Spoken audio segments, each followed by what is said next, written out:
There's been 6 newly confirmed cases in Australia in the last 24 hours, which makes 7,260 as the total. No new deaths, so 102 deaths so far since the beginning of this epidemic.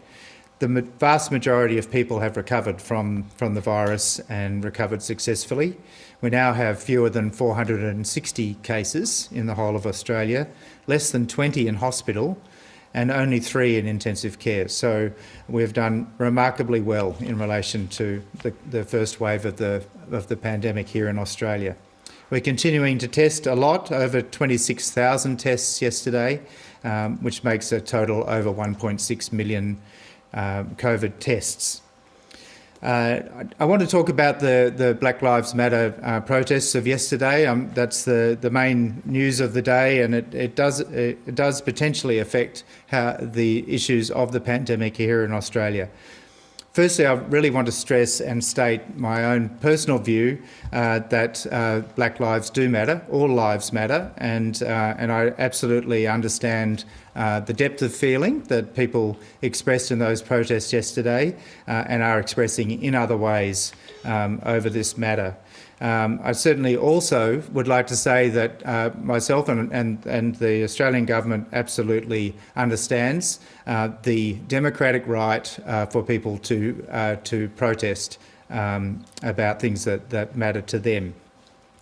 In the lead up to the protests, though, that happened in several of the major capital cities yesterday, there were strong messages from state governments as well as from the Australian government, the Chief Medical Officer and Chief Health Officers in various states. We were all at one in relation to that, and the Australian Health Protection Committee put out a statement on Friday suggesting strongly that people did not go into what we would call a mass gathering in the streets yesterday. And that was for reasons that we're concerned about how infectious this virus is and how it can spread very quickly from person to person in close contact. The other element of a mass protest or a mass gathering of any sort is that it does bring people from widely dispersed parts of a city or a state that may not know each other into close proximity, which allows that virus to spread from person to person and then for people to widely scatter to within the city or the state. This is of concern if there was someone in one of those large protests yesterday with COVID-19 they were infectious. That infection can rapidly go to other people and those people could become sick over the next week or two right around many parts of the cities or the states. So this could spark an increase in the number of cases, and this is what we were trying to avoid. So it happened. We are now having to wait and watch. We've talked about vigilance here before, that cautious approach, that alertness we will need to take and really watch out for cases that may occur in the next week or two around Australia. My message to people that were at the protest yesterday, and this is not a blame game at all, that was a decision made and the protest happened. We can't roll back time. But anyone who was at the protest, it's the same message we have for all Australians, but particularly for people that have been in mass gatherings in the last couple of days.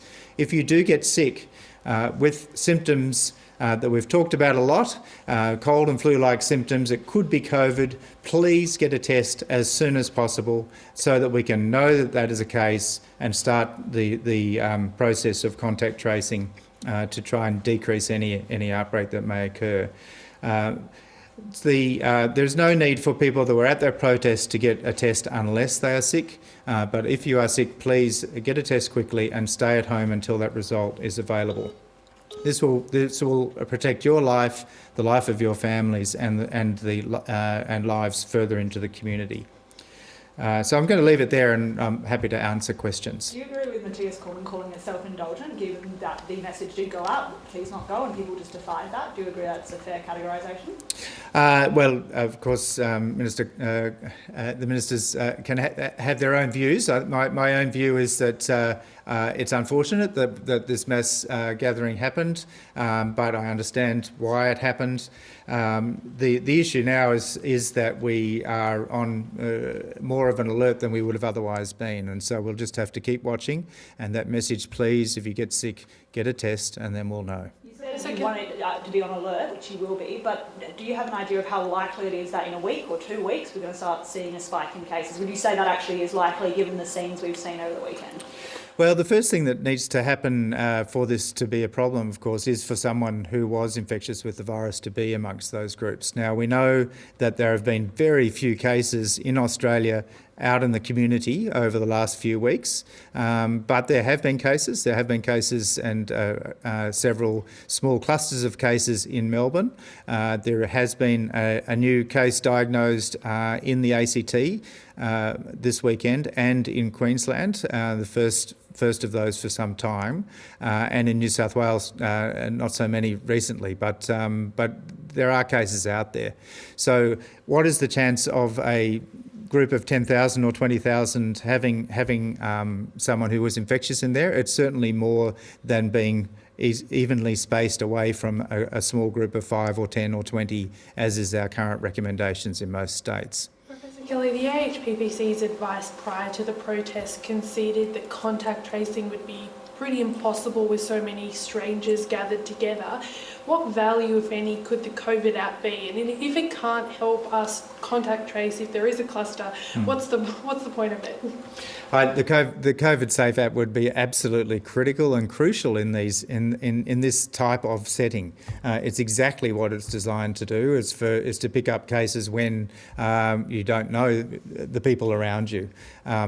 Unfortunately, we don't know how many people that were at the protests might have had the COVIDSafe app on their phone, and so it would rely on that. We've had a very good uptake of the COVIDSafe app, but the majority of people that have mobile phones have not downloaded the app so far. So I certainly would encourage people to reconsider that, because this is exactly how it would be helpful.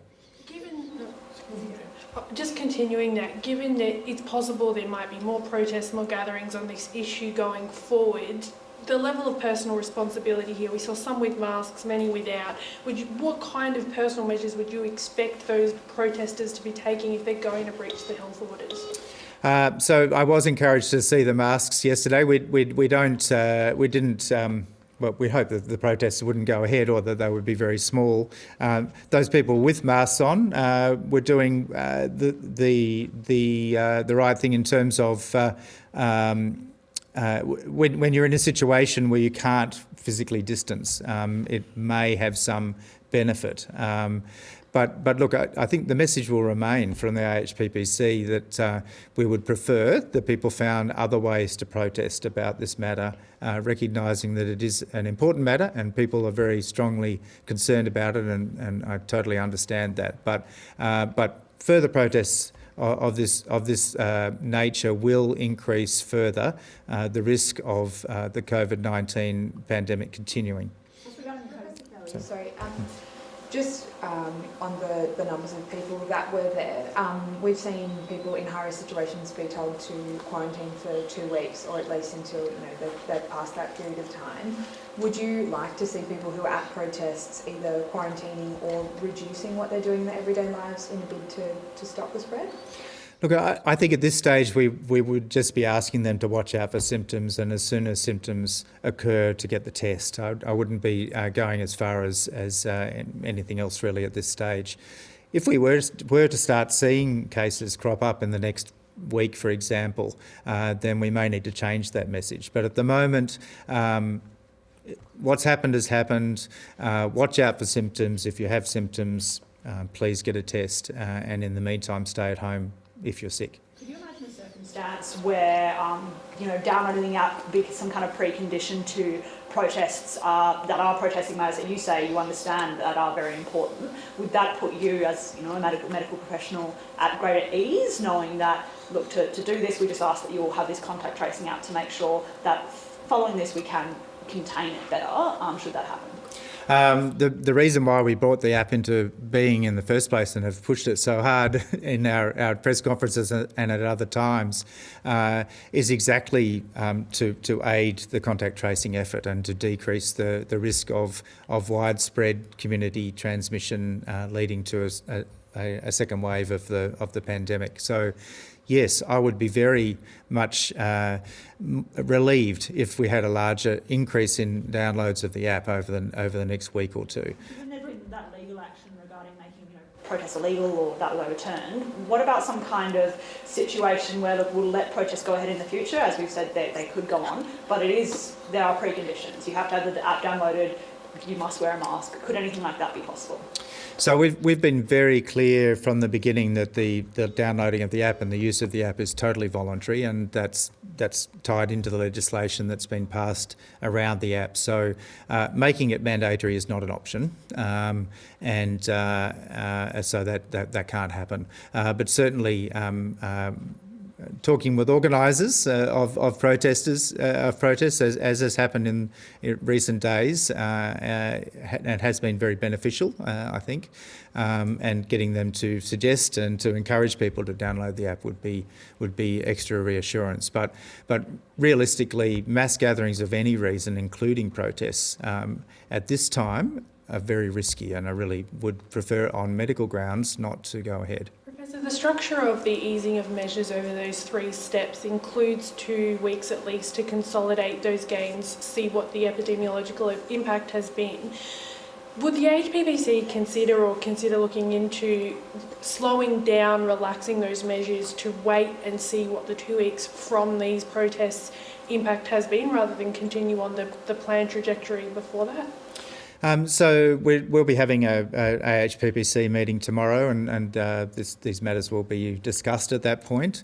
Look, the path that we're on in relation to releasing the various measures that have been in place over the last month or two is a matter for the states, and so we've seen different states and territories making slightly different changes at different paces over time, and it will be again up to them really to decide what effect, if any, this might have had on their trajectories for that relaxation. Indigenous populations have been noted as being particularly vulnerable to this disease, and we've seen obviously these mass gatherings. Was the AHPPC able to engage in any conversations with Indigenous leaders or any of the protest organisers ahead of this, and what will you be doing moving forward?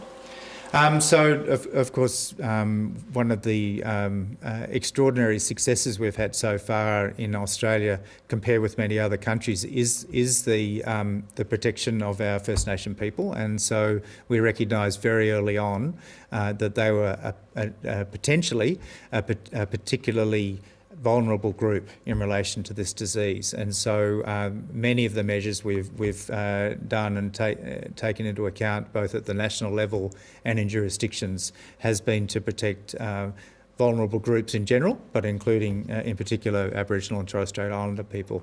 So I know that there were discussions at the state level in relation to that as well, particularly related to these protests, and I know that Minister Enoch up in Queensland, for example, made a very strong message along those lines on Friday.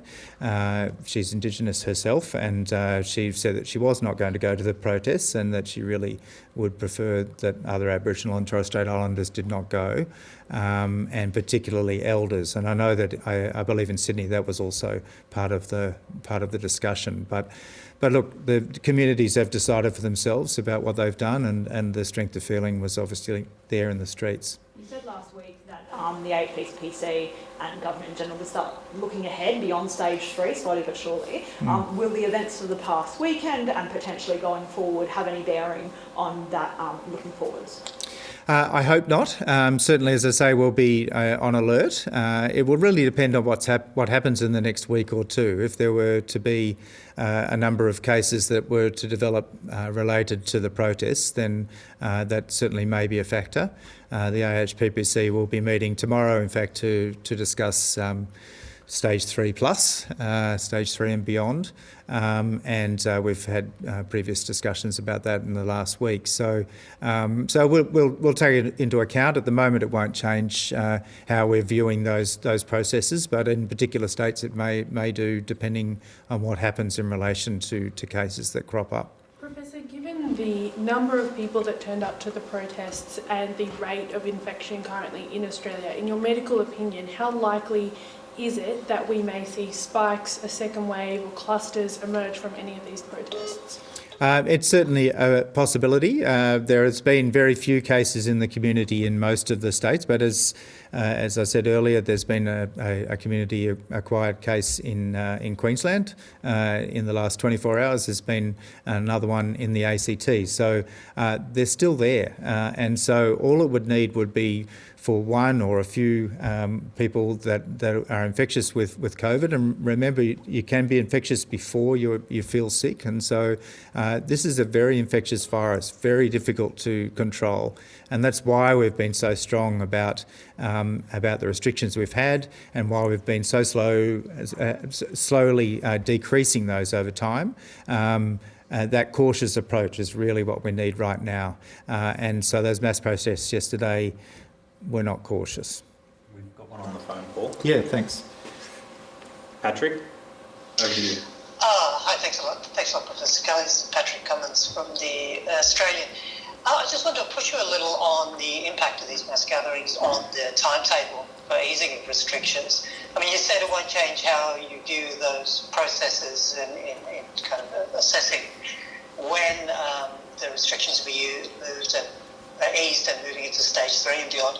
I just don't see how this can't delay the reopening of the economy of the country when you have 20,000 people, thousands of people in the same place. I mean, it's like saying we had 20,000 in the MCG, socially distanced, and that wouldn't make any difference. How can this not delay the reopening of the economy and easing of restrictions?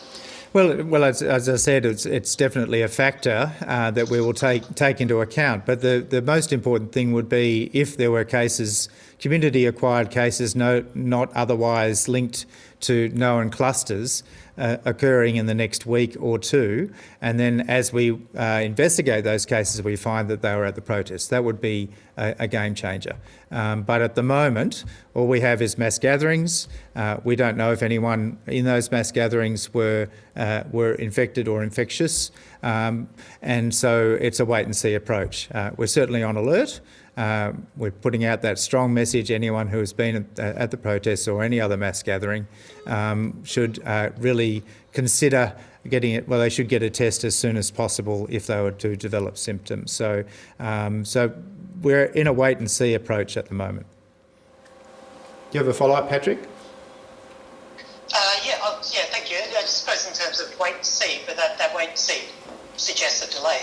I'm sorry, I'm pushing this, but I mean, that wait and see needs a delay up to 2 weeks while you wait to see whether anyone presents with any symptoms or is tested as COVID positive. Well, the states and territories have their timetables. Many of them have gone into the next phase of releasing of restrictions in the last couple of days, and so that they would already have that extra time already factored in for the next two or 3 weeks. Whether it leads to a delay in particular states' views, that's really up to them. But we'll be discussing that at AHPPC tomorrow.